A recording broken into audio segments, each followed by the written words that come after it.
Long ago, there was a very powerful king. He was so skilled in sword fighting and war that his enemies would tremble just by hearing his name. But the king had one problem. He could not defeat his own son. The prince was young but lazy and stubborn. He only liked eating, sleeping, and watching dancers perform. The king became deeply worried. He wanted his son to become wise and strong so he could rule the kingdom after him. The king called many great warriors and ordered them, "Train my son in battle skills." But no one could teach the prince. Even when the prince came to practice, his body was there, but his mind was somewhere else. One day, the king lost his patience and stopped all the prince's luxuries. The prince became angry. He became silent and started seeing everyone as his enemy. The king also became sad because he loved his son. Then the king's minister told him about a saint warrior. He said, "Maharaj, whoever this warrior trains becomes successful in life." The king invited him with great respect. The saint warrior said, "I will teach the prince, but on one condition for 6 months.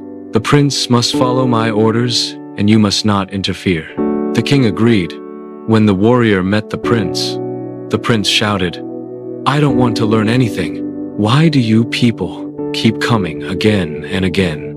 The warrior smiled and said, "Who said I came here to teach you?" The prince was shocked. The warrior said, "You are not bad. The king is wrong for taking away your luxuries." The prince felt relieved. Then the warrior said, "Just pretend to practice with me. When the king sees you training, he will happily return all your luxuries." The prince became excited, and the next morning he went to the training ground. The king saw him practicing and felt happy. He restored all the prince's comforts.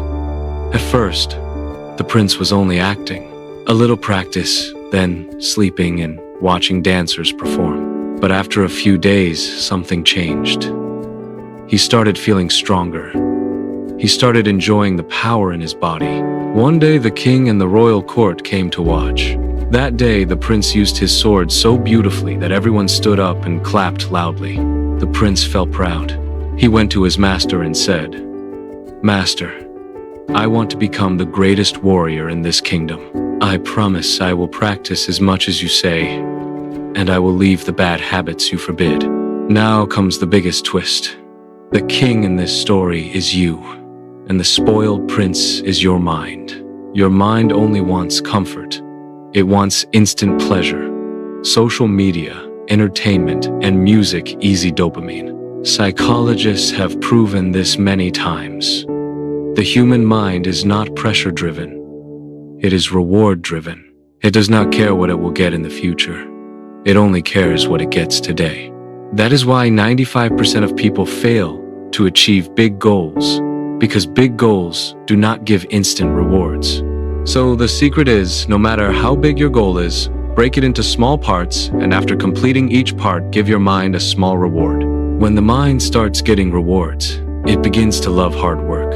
If you enjoyed this story, please like the video and don't forget to subscribe for more powerful life lessons. Comment below. I will become the king of my mind.